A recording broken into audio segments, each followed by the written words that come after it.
बताइएगा कि कितने ऐसे लड़के हैं जो कि टाइपिंग में फेल हुए थे, जिनका नंबर अच्छा था लेकिन उनसे टाइपिंग नहीं निकला था, और उनके बैच में कितने लड़के पास हुए थे। कमेंट्स में एक बार जरूर लिखिएगा। खास करके मैं एचसीएम की बात करूं तो यहाँ पे सिर्फ 12वीं पास लिया जाता है। सैलरी आपका जो है 50,000 के लगभग होता है, जो कि बहुत ही ज्यादा है। तो आप रात दिन एक करके यदि मेहनत। दोस्तों, सीआरपीएफ एचसीएम 2025 आप सभी को पता होगा कि 2023 वाले जो है फाइनली सारा चीज हो गया और लड़के जो है ज्वाइन भी कर रहे हैं।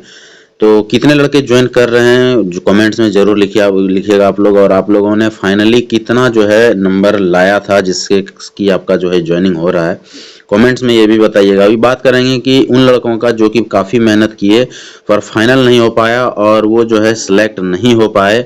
इसमें तो क्या न्यू वैकेंसी जो है 2025 जो है कब तक आ सकता है, और इसमें क्या क्या करना चाहिए आपको, किस वजह से बहुत लड़के रह गए, उन सभी बातों पे बात करेंगे जो कि आपके लिए बहुत ही महत्वपूर्ण होगा। दोस्तों, सीआरपीएफ एचसीएम का अभी जस्ट वैकेंसी जो है सारा चीज क्लियर किया गया है 2023 वाले, और लड़के जो है ज्वाइन करने भी शुरू हो गए हैं।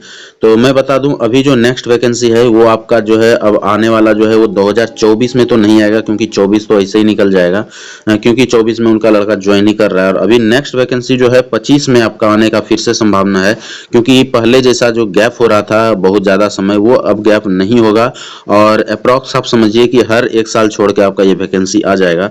तो 2023 का ये वैकेंसी था और अभी जो है ये 2025 में ये वैकेंसी पक्का आने वाला है। तो मैं सबसे पहले बता दूं, इस वैकेंसी में जो सबसे बड़ी खासियत है, वो सबसे बड़ा खासियत है आपका टाइपिंग। इस मेन फैक्टर यहाँ पे टाइपिंग है।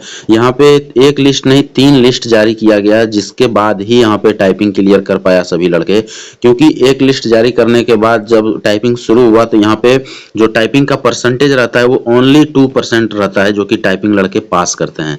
यानी पासिंग परसेंटेज यहाँ पे जो रहता है वो सिर्फ 2%, जो कि बहुत ही कम होता है। यानी कि जब 100 लड़के इसमें बैठते हैं तो मात्र जो है 2 लड़के ही पास होते हैं और 98 लड़के फेल हो जाते हैं। 98 लड़के यहाँ पे फेल होते हैं। ये बहुत ही मतलब बड़ा यहाँ पे प्रॉब्लम है, समझ सकते हैं कि लड़के टाइपिंग यहाँ पे निकाल ही नहीं सकते हैं। तो इनमें से आप लोग ये जरूर बताइएगा कि कितने ऐसे लड़के हैं जो कि टाइपिंग में फेल हुए थे, जिनका नंबर अच्छा था लेकिन उनसे टाइपिंग नहीं निकला था, और उनके बैच में कितने लड़के पास हुए थे। कमेंट्स में एक बार जरूर लिखिएगा। तो यहाँ पे मैं बता दूं, ये जो है चीजें टाइपिंग यहाँ पे ये बहुत भी महत्वपूर्ण हो जाता है। एग्जाम तो महत्वपूर्ण है ही, लेकिन टाइपिंग भी बहुत महत्वपूर्ण है। और एक चीज और है खासियत यहाँ पे कि ये जो एग्जामिनेशन है सीआरपीएफ एचसीएम का, ये देखिए अब पहले क्या होता था ना कि डिफेंस में लोग उतने फॉर्म नहीं भरते थे, लेकिन अब क्या है कि एचसीएम वगैरह के बारे में सभी को पता चल गया है कि ये क्या चीज़ है। सभी को पता है कंप्लीट क्लेरिकल जॉब है, यानी कि एक नाम का सीआरपीएफ है, कोई इसमें खतरा नहीं है, कोई टेंशन नहीं है, आसानी से आप जॉब कर सकते हैं। मतलब कंप्यूटर और चेयर वाला जॉब है, आप एक एसी रूम में, एयर कंडीशनर रूम में बैठ के जॉब करते हैं। तो इससे अच्छा जॉब और क्या हो सकता है। आपको एग्जाम के मामले में सिर्फ एक एग्जाम निकालने होते हैं, न रनिंग है न कोई फिजिकल है, सिर्फ हाइट वेट चेस्ट है, फिर टाइपिंग है। तो सारा चीज मतलब अच्छा चीज है।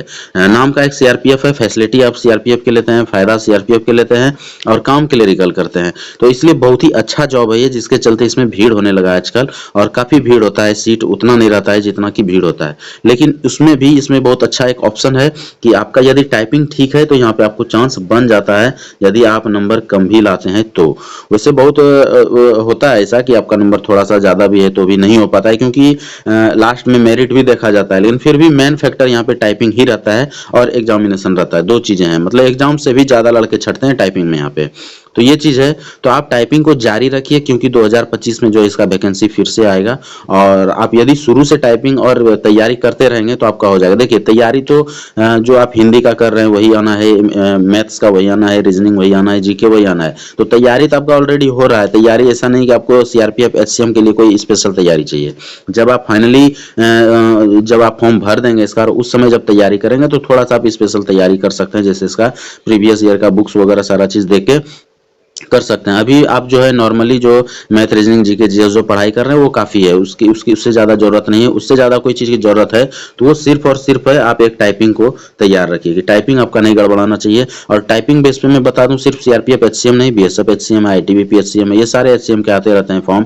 प्लस आपके सिविल में भी जैसे रेलवे वगैरह है, रेलवे में टिकट क्लर्क है, या और भी बहुत सारे मतलब बहुत एलडीसी है, बहुत सारे फोर्सेस हैं जिनमें कि आपका फोर्सेस प्लस सिविल में टाइपिंग बेस पर जॉब आता है। तो टाइपिंग आपका कंटिन्यू रखिए, जिससे कि आपका सर्विस होने का चांसेस बहुत हद तक आसान हो जाएगा। और खास करके मैं HCM की बात करूं तो यहाँ पे सिर्फ 12वीं पास लिया जाता है। सैलरी आपका जो है 50,000 के लगभग होता है, जो कि बहुत ही ज़्यादा है। तो आप रात दिन एक करके यदि मेहनत करेंगे सारा चीज़ करके, तो आपका सर्विस 100% होगा। इसमें नहीं, कहीं ना कहीं सर्विस पक्का होगा। तो रात दिन एक करके तैयारी कीजिए, पूरा मेहनत से कीजिए, जान झोंक दीजिए, ठीक है, ईमानदारी से कीजिए। 100% गवर्नमेंट जॉब होगा। वीडियो अच्छा लगा हो तो लाइक करें, सब्सक्राइब जरूर कर दें। इसके अलावा कुछ भी और जानकारी चाहिए तो कमेंट्स भी कीजिए। आज के लिए इतना ही। थैंक यू, धन्यवाद।